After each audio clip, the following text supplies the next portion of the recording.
Hola chicos de Archile, esta es su clase de historia y hoy vamos a hablar acerca de la crisis del parlamentarismo. La crisis del parlamentarismo se vio afectada por varias causas. Primero, la inestabilidad del ciclo del salitre. Segundo, la postergación de diversos sectores sociales. Tres, la falta de capacidad ejecutiva de los gobiernos. Y esto propició que en la segunda mitad de la década de 1910 comenzara una etapa en que la sociedad impulsó la transformación del sistema político. Esta transición o este cambio se prolongó hasta 1925 con la instalación de un régimen de gobierno ahora no centrada en el Parlamento, sino que con una mayor presencia y con una mayor potestad a la figura del presidente. Además, se pierde el poder de los partidos tradicionales, de los que habíamos hablado, el Partido Liberal y el Partido Conservador, y la mayor participación de diversos actores sociales en la política nacional. En 1915 o de 1915 a 1920 asume el gobierno Juan Luis Sanfuentes. Juan Luis Sanfuentes es un miembro de la coalición de la Alianza Electoral liderada por los conservadores, que asumió como presidente de la República en diciembre de 1915. En la primera mitad de su mandato promulgó una serie de leyes de carácter social que buscaban beneficiar a la gran cantidad de obreros que se estaban viendo afectados por estos avatares, por estos ires y venires en el mercado del salitre. Algunas de las leyes sociales que promulgó Juan Luis Sanfuentes fueron leyes sociales como la ley de accidentes de trabajo, que se promulgó en 1916, el derecho a recibir una indemnización en caso de accidente laboral. La ley de salacunas, que se promulgó en 1917, y esto era un servicio obligatorio de salacunas en las fábricas en las que trabajasen 50 o más mujeres mayores de 18 años. Otra ley muy importante era la nueva ley sobre el descanso dominical. Fíjense, no fue hasta 1917, es decir, hace 101 años atrás recién, en que la ley sobre el descanso dominical se convierte en un derecho irrenunciable para que todos los trabajadores pudiesen tener ese día domingo como un día de descanso. Luego tenemos la ley de instrucción primaria obligatoria. En 1920 se firma esta ley, se promulga esta ley donde es obligatorio para todas las personas llegar por lo menos hasta octavo básico. Pero a pesar de todas estas leyes sociales que buscaban reivindicar un poco los derechos de los trabajadores, aún así se registró un progresivo aumento de las huelgas que estaban asociadas a la permanencia de la cuestión social. Recordemos que entendíamos por cuestión social a esta gran cantidad de personas que llegaron a las ciudades y que por lo tanto no contaban con los servicios de salud, con los servicios de higiene básicos que necesita una persona para poder desarrollarse completamente. Y además de la cuestión social teníamos un elevadísimo número de cesantes debido a la crisis salitrera de los años de 1914 y 1915. Entonces vamos a tener que en los años en que más inflación existe, vamos a tener también una cantidad bastante numerosa de huelgas pese a la formulación de estas leyes sociales que buscaban reivindicar los derechos de las personas, puesto que al parecer no eran suficientes. Termina el gobierno de Juan Luis Sanfuentes y nos encontramos con que aparece en el escenario político la figura de este señor que se llama Arturo Alessandri Palma. Diversos miembros de los partidos tradicionales incluyeron demandas de los sectores postergados en sus discursos y promesas electorales. Pero entre todos aquellos miembros de estos partidos tradicionales que buscan incorporar entre sus demandas las demandas de todo el pueblo, destacó Arturo Alessandri Palma. Era un dirigente liberal de tradición parlamentarista, pero durante su campaña senatorial en Tarapacá, con el fin de transformarse en una alternativa electoral viable para toda la población y para poder obtener mayor cantidad de votos, incorporó en sus propuestas las demandas o algunas de las demandas de los sectores de la clase media, que recordemos la clase pasada vimos cómo se había formado y cuáles eran sus demandas, y también de la clase obrera. Así recorrió diversas ciudades y oficinas salitreras y dio a conocer su mensaje. Acá, además de su gran capacidad de oratoria, su gran capacidad para utilizar el lenguaje, agregaba un fuerte componente emotivo con el cual buscaba llegar al corazón de los electores. Y además utilizaba diversas consignas antioligárquicas. Recordemos que aunque él venía del mismo Congreso donde solamente los oligarcas, es decir, aquellos que pertenecían a una élite muy pequeña y muy reducida, podían acceder al poder, y todo el poder que ostentaban lo ostentaban hacia sí mismos para favorecer sus propios intereses económicos. Pero este candidato genera bastante simpatía entre estos sectores populares y fue apodado como el León de Tarapacá. Así, con esta estrategia de un discurso altamente emotivo, antioligárquico, se convierte en senador y posteriormente, en el año 1920, es considerado como un candidato para las elecciones parlamentarias por el partido por la Alianza Liberal. Así, durante este periodo eleccionario de 1920, tanto las propuestas de Alessandri como las de Luis Barros Borgoño, que era su rival en esta disputa a la presidencia, tenían o fueron campañas bastante similares. Sus propuestas fueron bastante similares, sin embargo, Barros Borgoño se mostraba distante y realizaba pequeños mítines, pequeñas reuniones a un grupo muy selecto de personas. En cambio, Alessandri profundizó su estrategia durante la campaña senatorial y se extendió por todo el país, y por lo tanto fue ganando adeptos. Sin embargo, pese a esta forma de... esta forma de hacer política que le ganó o que le concedió el título del León de Tarapacá, además sumándolo a la crisis económica que en ese momento enfrentaba nuestro país, hizo que grandes grupos de extracción de clase media y popular se identificaran con este candidato y lo nombrasen como El Salvador. Una historiadora señala que muchas personas comenzaron a hacer guardia de honor frente a su hogar.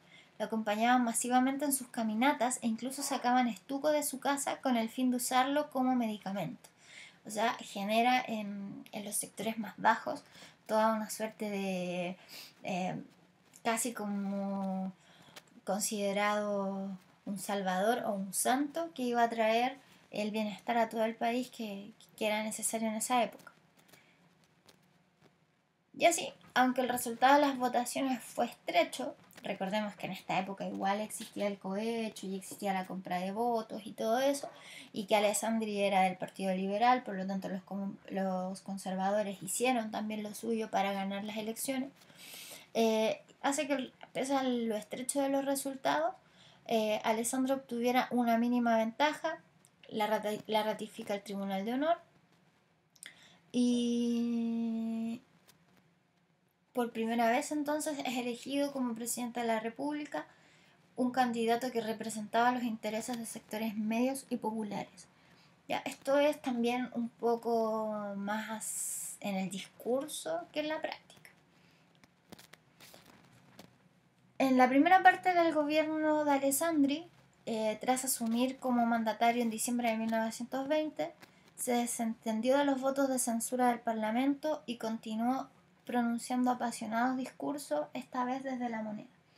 Recordemos que durante este periodo, donde el Parlamento tiene un alto poder sobre la política o sobre las decisiones que tiene que enfrentar el gobierno, y que existían estos votos de censura, es decir, esta incapacidad que entregaba el Parlamento a una persona, a un ministro o al presidente para que se refiriera a ciertos temas, aún así él continuó con esta idea de proclamar estos discursos antioligárquicos y con bastante fervor popular, ya no solo desde el Senado, ya no solo desde la campaña, sino que ya como elegido presidente. Pero sus promesas no pudieron llevarse a cabo, no pudieron llegar a buen puerto, porque recordemos que estamos en pleno régimen parlamentario y estas prácticas de veto, de censura, siguen muy vigentes. De hecho, cuando Alessandri salió electo presidente de la Unión Nacional, que era el conglomerado opositor, contaba con la mayoría parlamentaria. Por lo tanto, todas las propuestas del gobierno eran rechazadas o eran vetadas, y a la vez la Alianza Liberal, que era la alianza o era el partido que llevó a Alessandri a la presidencia, estaba muy poco unida y no se lograban poner de acuerdo para que el gobierno de Alessandri pudiese cumplir con las promesas realizadas durante la campaña.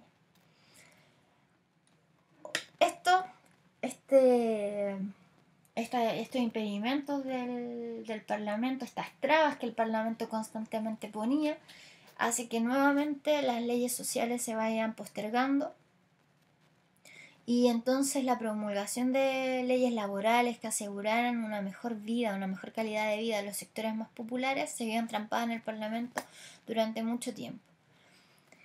Alessandri, con la intención de cambiar esta situación y de poder por fin promulgar las leyes que había prometido durante su campaña, busca políticos o incorpora en su gabinete, en sus ministerios, a políticos que estén alejados de estas luchas partidarias. Busca personas que estén comprometidas con las personas. Incluso no le incomoda poner entre los integrantes de su gabinete a aquellos que militan en el otro partido o en partidos políticos de la oposición. Pero los resultados fueron contrarios a las expectativas que tenía el presidente, porque claro, él intenta incorporar a ministros de la coalición oponente para que el partido para que el partido pudiese aprobar las leyes que estaban proponiendo los ministros, que eran de su propia línea política, y sin embargo así se paralizó la agenda legislativa y volvemos a la rotativa ministeriales. ¿Se acuerdan? Hablábamos acerca de que poníamos un ministro, sacábamos un ministro, y entonces cada ministro tenía que comenzar la tarea completamente nueva, y por lo tanto así se avanzaba bastante poco en temas que en este minuto eran urgentes respecto de las necesidades que tenían las clases más bajas o las clases obreras. Por otra parte, la crisis del salitre hace de la economía o debilita la economía de manera bastante preocupante. Esta crisis está provocada por el fin de la Primera Guerra Mundial y va a estar seguida por un año de recuperación. Luego del cual el precio del salitre comenzó a descender, porque existía además una baja en el precio de los productos primarios en general, como el salitre, y también esta aparición de este salitre sintético, que se convirtió en una fuerte competencia que finalmente terminó liquidando a nuestra empresa, a nuestra industria salitrera.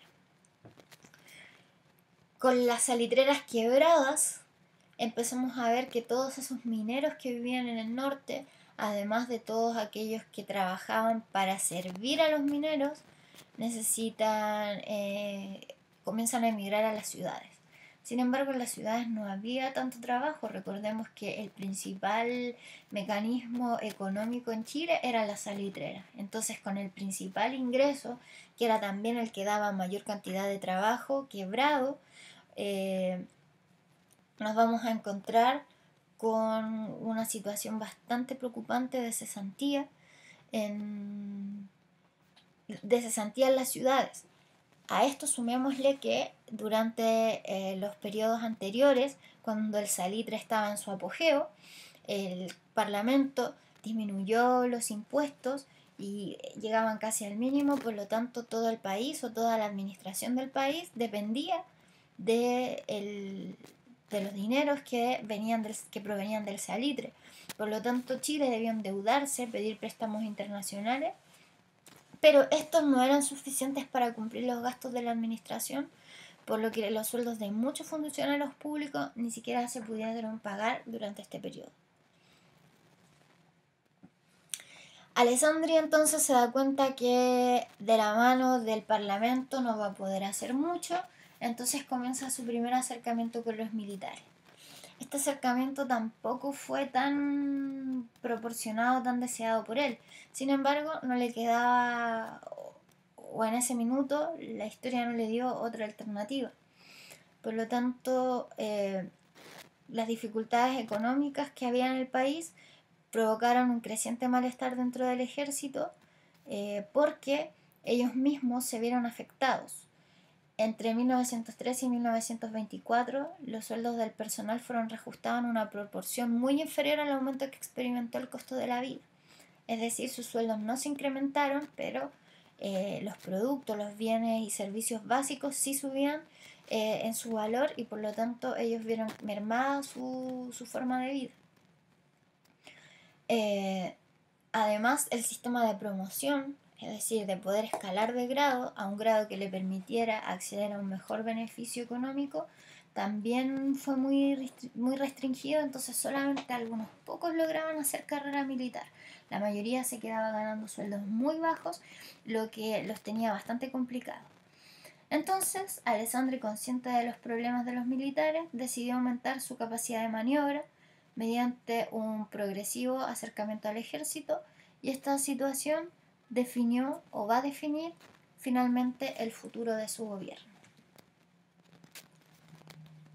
En junio de 1923, Alessandri nombra al general de ejército Luis Altamirano como ministro de Guerra y Marina. Lo tenemos ahí en la foto. Durante los comicios parlamentarios de marzo de 1924, intervino con el apoyo de militares que dificultaron el voto de las personas de oposición. O sea, Alessandri comenzó a apelar un poco al miedo de la población, a través de la presencia o el despliegue de funcionarios militares en los distintos lugares de votación, para complicarle un poquito las cosas a los opositores, de esta forma para poder tener algún tipo de mayoría en el Congreso que le permitiese algo de gobernabilidad. Si bien la Alianza Liberal logró la mayoría absoluta en el Congreso nuevamente, siguieron sin aprobarse... esta vez sí la Alianza Liberal logra la mayoría absoluta en el Congreso, pero las leyes de reivindicaciones sociales siguieron sin aprobarse, y el presupuesto del ejército. Y entonces, el 2 y el 3 de septiembre, los congresistas aprobaron una dieta parlamentaria. Esto quiere decir que, aunque los problemas y los conflictos que experimenta la ciudadanía son mayores, aún así los congresistas prefieren hacerse un sueldo a ellos mismos más que preocuparse de los intereses del resto de la población. Esta disparidad de criterios, cuando tenemos a un Congreso que es de la coalición del presidente y no realiza nada para ayudarlo en su gobernabilidad, genera lo que se denominó un ruido de sables. Este gesto abrió un periodo en el que los militares tomaron el control de la situación política en nuestro país. Entonces, luego de este periodo, o luego de esta sesión del Congreso en que los militares, en desacuerdo con la legislación que había realizado el Parlamento, hacen sonar sus sables en señal de amedrentamiento, el presidente descartó castigar a los implicados en este ruido de sable, y es más, designó al general Altamirano como ministro del Interior y a otros almirantes como también parte de su gabinete. Entonces, con esto, además, envió un proyecto de ley, un petitorio realizado por el Comité Ejecutivo Militar, que representaba al grupo de oficiales alzados. Los parlamentarios, ante la presencia de Altamirano en el Congreso, en unas cuantas horas aprobaron la mayor parte de las medidas que durante años habían sido sometidas a discusión, a veto, a censura, y que por lo tanto no se les daba curso dentro del Congreso.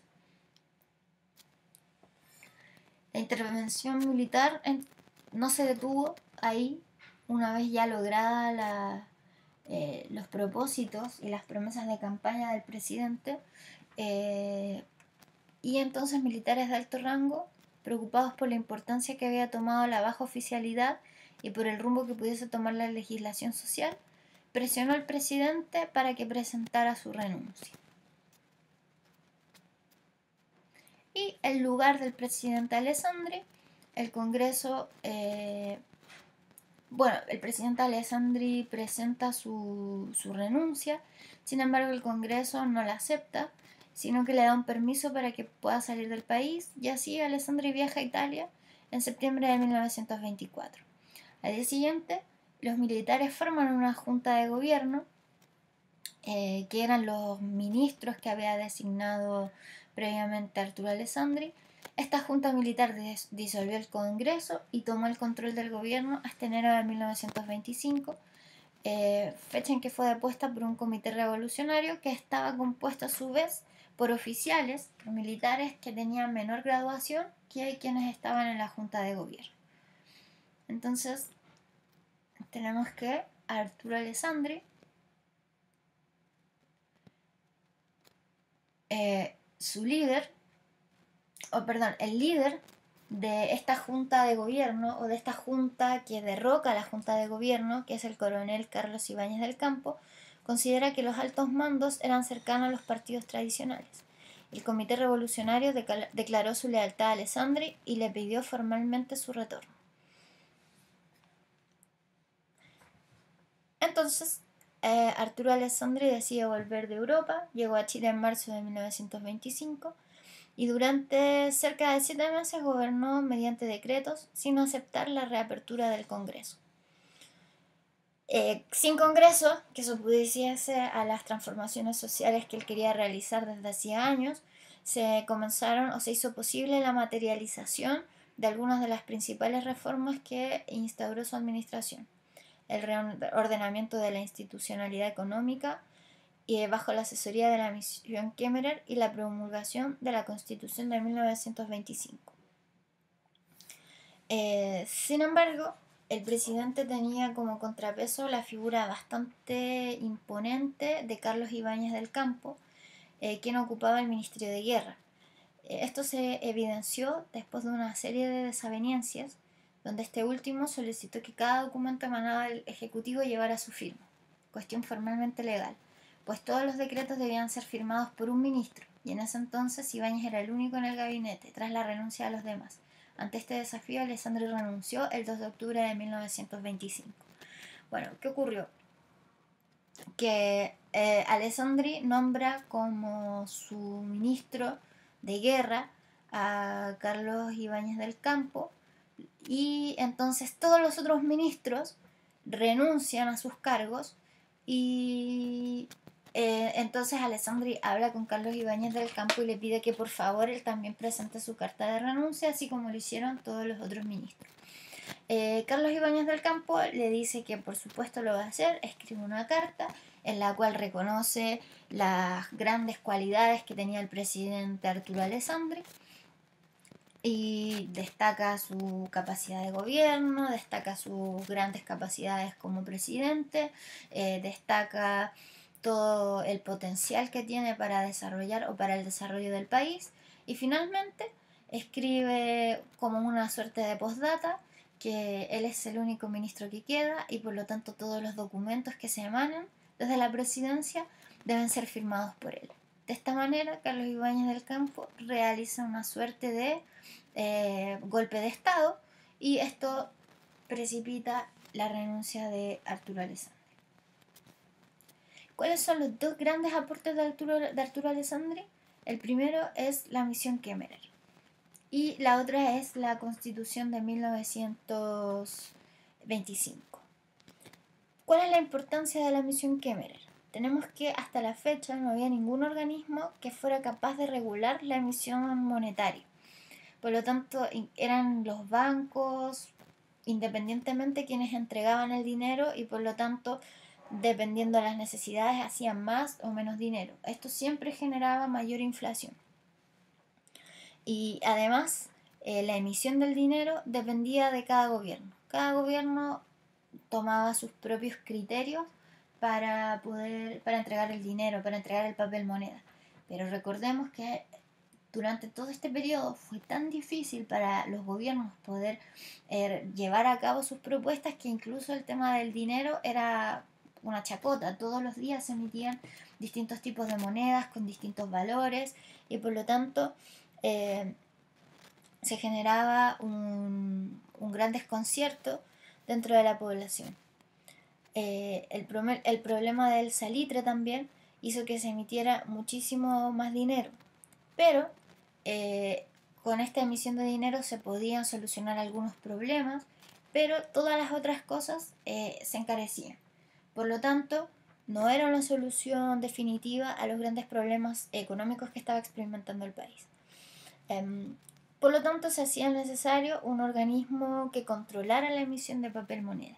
Y acá se decidió contratar entonces a Edwin Kemmerer, puesto que él contaba con un grupo de consejeros financieros y ya habían logrado estabilizar la moneda en diversos países latinoamericanos y de acuerdo con sus políticas económicas, Estados Unidos, después de la Primera Guerra Mundial, logró convertirse en la mayor potencia industrial del mundo.